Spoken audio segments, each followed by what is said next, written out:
शहर जहां कैमरे हर कदम पर नजर रखते हैं, जहां पुलिस सबसे आधुनिक है, जहां दुनिया की सबसे ऊंची इमारतें खड़ी हैं, जहां क्राइम रेट लगभग ना के बराबर है ना बिल्कुल आपके मन माफिक शहर।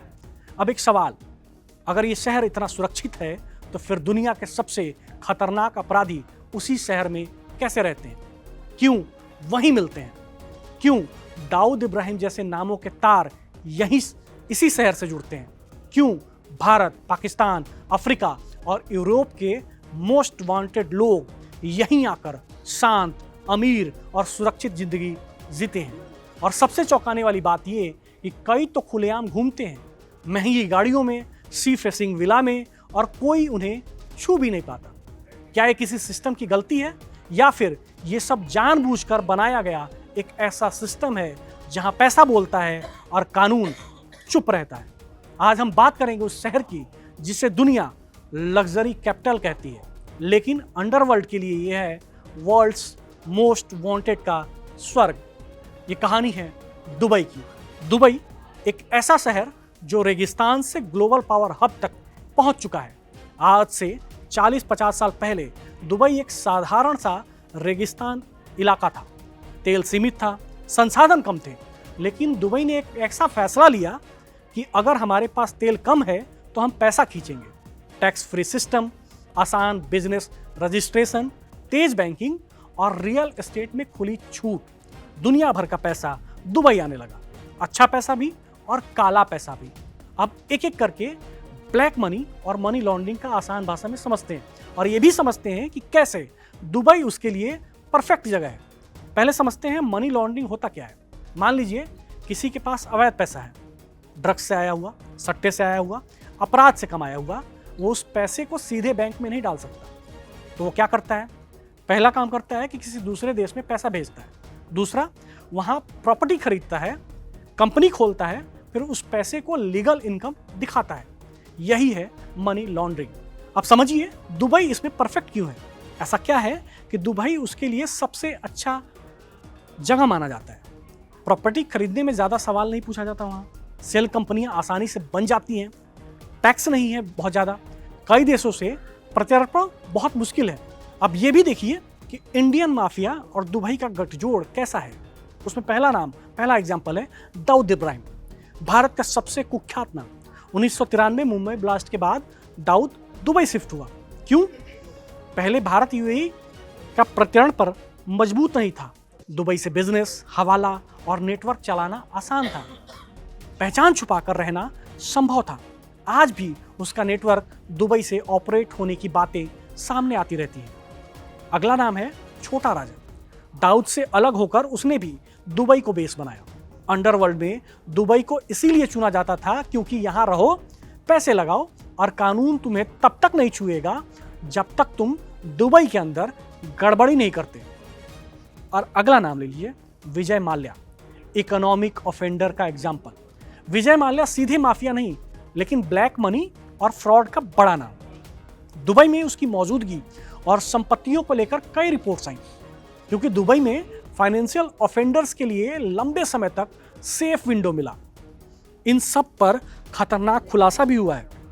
2020-22 के डेटा पर आधारित दुबई अनलॉक्ड और दुबई लीक्स रिपोर्ट्स में सामने आया कि ड्रग तस्करों, हथियार डीलरों, भ्रष्ट राजनेताओं, माफिया नेटवर्क ने दुबई में हजारों करोड़ की प्रॉपर्टी खरीदी।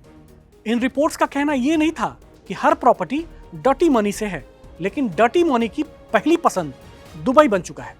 भारत, पाकिस्तान, अफ्रीका, रूस, हर जगह के नाम सामने आए। आखिर ऐसा क्या है दुबई में कि वो मोस्ट वांटेड के लिए सेफ है? प्रत्यर्पण मुश्किल है। कई देशों के साथ ट्रीटी होते हुए भी प्रत्यर्पण आसान नहीं है। केस मजबूत न हो तो दुबई मना कर देता है। गुप्ता ब्रदर्स, साउथ अफ्रीका इसका सबसे बड़ा उदाहरण है। सर्विलांस बहुत ज़्यादा। दुबई कहता है तुम जो चाहो करो, लेकिन हमारे शहर में शांति रहनी चाहिए। यानी अपराध बाहर करो, दुबई में लग्जरी में रहो। तीसरा, रियल एस्टेट, सेफ पार्किंग, काले पैसों को विला, होटल, अपार्टमेंट में बदल दो। जब पैसा बाकी पैसों में घुल मिल गया तो उसे ट्रेस करना मुश्किल हो जाता है। तमाम माफिया मुंबई में रह रहे हैं, उनके ब्लैक मनी दुबई में घूम रही है, फिर भी दुबई आम लोगों के लिए सेफ कैसे है? यही सबसे बड़ा पैराडॉक्स है।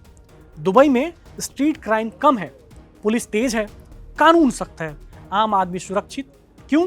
क्योंकि दुबई अपराध को टॉलरेट नहीं करता, लेकिन पैसे को करता है। जब तक अपराध दुबई की सड़कों पर नहीं दिखता, सिस्टम उसे नजरअंदाज करता है। वैसे आज के ताजा हालात बदल रहे हैं। अंतर्राष्ट्रीय दबाव के बाद यूएन ने कई क्रिमिनल्स को अरेस्ट किया, फाइनेंशियल ट्रांसपेरेंसी बढ़ी है, एफएटीएफ की निगरानी बढ़ी है, लेकिन एक्सपर्ट्स मानते हैं कि जो नेटवर्क 30-40 साल में बना वो रातों रात खत्म नहीं होता। दुबई सिर्फ एक शहर नहीं है, ये एक फाइनेंशियल शेल्टर सिस्टम है जहां पैसा नेशनलिटी नहीं देखता, पैसा मोरालिटी नहीं पूछता, पैसा सिर्फ सेफ्टी चाहता है और दुबई वो सेफ्टी देता रहा है। तो अगली बार जब आप दुबई की लग्जरी रील्स देखें तो याद रखिए कि उसी शहर में कुछ लोग ऐसे भी रहते हैं जिन्हें पूरी दुनिया ढूंढ रही है। दुबई चमकता है, लेकिन उस चमक की परछाई में दुनिया के सबसे गहरे राज छुपे हुए हैं और शायद यही वजह है कि दुबई वर्ल्ड्स मोस्ट वांटेड का स्वर्ग कहा जाता है।